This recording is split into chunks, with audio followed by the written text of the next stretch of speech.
Hi, this is Rosina Starr. Thank you for joining me.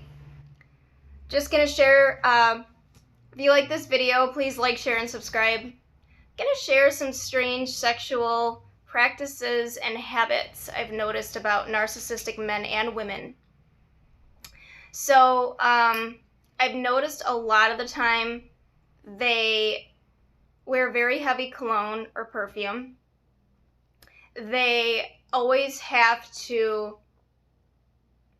have their clothes look like they are washed, and most of the time they're not. Especially if they're smokers, you can tell it's really disgusting.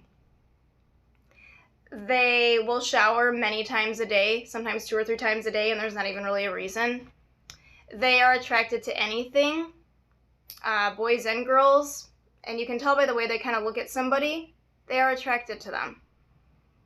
I could tell, if a girl was attracted to somebody that, I was with, or even a girl I know, like, in a way that was just, I've never felt that feeling before, and that feeling is probably that she likes that person in a different type of way, and she'd even talk about, well, don't you ever want to have sex because my neighbors have a porno on and then I get horny. But so just so I'm there, you'd like to do stuff with me? I think that's really weird. So, I mean, it's like, I don't know if it's a Jezebel spirit or some kind of energy in them, but I find it very, very strange how these people, they don't have any limits. They throw caution to the wind. I mean, they don't think about protection. They don't think about consequences. They just think about right now. So my ex had a dad that had cancer in his throat. He fed through a tube. And every time that his dad would feed through a tube, he had this ointment, some steroid ointment.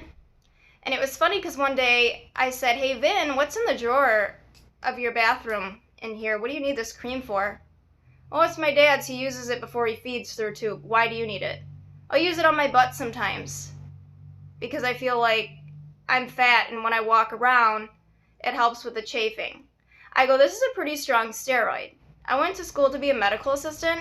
You shouldn't be using stuff like that because it can actually cause yeast imbalances in the body, and it has nasty side effects if you overuse it. And if you're not medically asked to use stuff like that, it can cause bad side effects later on. And I feel like that stuff is such an ointment. So it's not just there. I feel like it gets all over his area, which is disgusting to me. And I can remember, after I saw the yeast sore on him, which was absolutely disgusting, I did stuff after that with him maybe twice, but it was protected. And I refused to have sex with him ever since, but I had been protected with him the very last year and a half of our relationship because I just couldn't do it anymore. I didn't want to play Russian roulette with my body because it meant too much to me, and I couldn't trust where he had been. And there would always be, folliculitis, he'd have a cold sore here, he would have, skin rashes, and what the heck is that? Really, you're gonna come over here? And they do that just so they get a reaction out of you. Or maybe he was trying to taint me with something, but either way, I wasn't going to take any chances. So one day in February, I think it was like a year ago or something, just about, and I had come back after the discard because I was having a really hard time, and we were just going to hang out and have a nice quiet night together.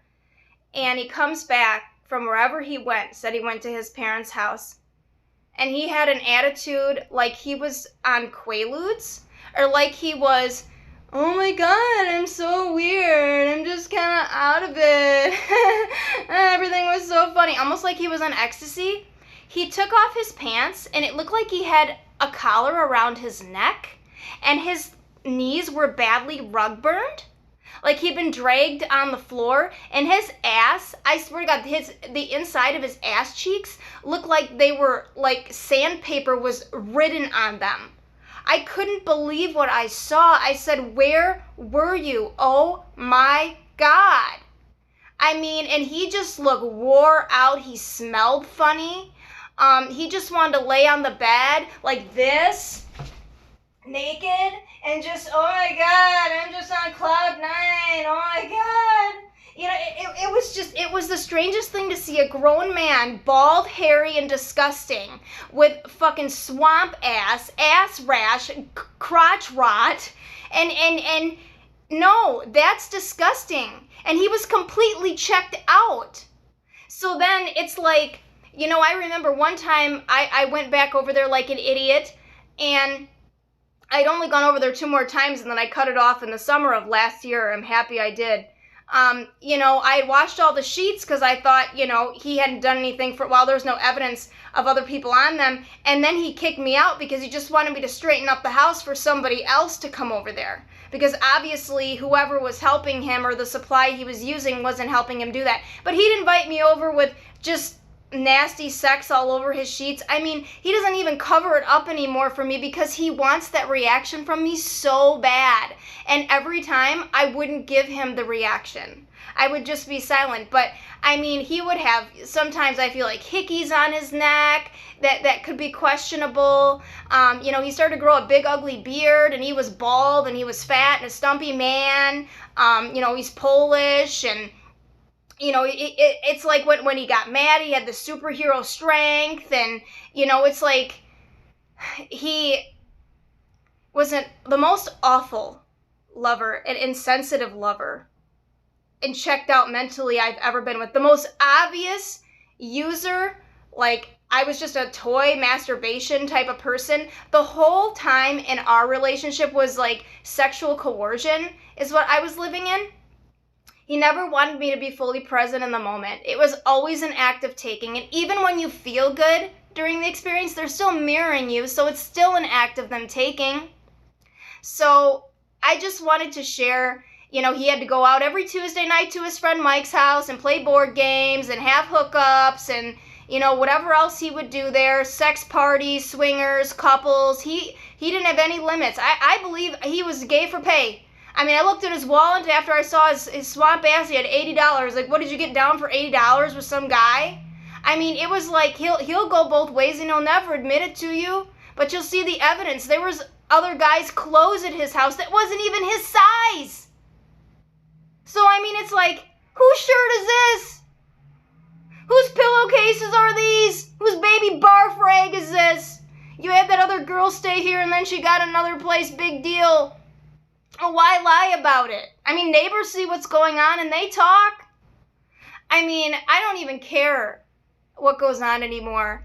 But I know he has to be the most promiscuous person and the one willing to live with disgusting things that are obvious about him and not do anything about it. I mean, it's like he constantly had a white coat tongue and all the smoking and all the drugs, and now his teeth are starting to rot away, and, you know, it's just he got to look really, really crazy, and, you know, they almost get like this demon in them that their whole face changes, and, you know, the pornography, this compulsive addiction of having to look at porn all the time, and, you know, then denying it, and, you know, I made him feel so shameful. And then the closest you'll get to them telling the truth is a confession. Oh, you were with somebody before I got here. No, he's saying he was with somebody before he got here or whatever, and then he's projecting that onto me. So he just wanted to use me for negative supply that day. He's not even really sexually interested in me anymore. I mean, I'm not here to be somebody's slave, whether it's, you know, mentally, sexually, physically, and I think that he knew that. But he was the most lousy lover I've ever had. And I mean, in my 20s, at least if I had narcissists, they cared about pleasing the woman. And, you know, this is all new to me, how he's like bad on purpose just to frustrate you, just to make you angry, just to leave you in frustration. I mean, I've never seen such, you know, but honestly, sex doesn't mean anything to narcissists because they just like porn. They actually like to jerk themselves off, or they want you to do it for them. You know, they just want the service. They don't care about the person. So, you know, they use the sex to secure the supply because they know what it does to your head, to make you be there for an extra, you know, bonus when they haven't had anything in a while. It's just a usury relationship based on nothing, but either way, it's still taking, and you get nothing. So, you know, what a waste of time, and, you know, just weird, strange sexual practices of narcissists. And Things to be aware of. I believe he stayed away from me because he was waiting for shit to heal as well. I believe that he was gone long absences because of that too, because I started to get so suspicious, and I didn't understand how he could be gone and then, there's skin peeling off your dick. Like, what is that from? Are you jerking it too hard? Why is it peeling away like that? Gross. Get away. I mean, it's stuff like that. Like, it's not normal. Let's not pretend. But anyway, I just wanted to share a few things about them.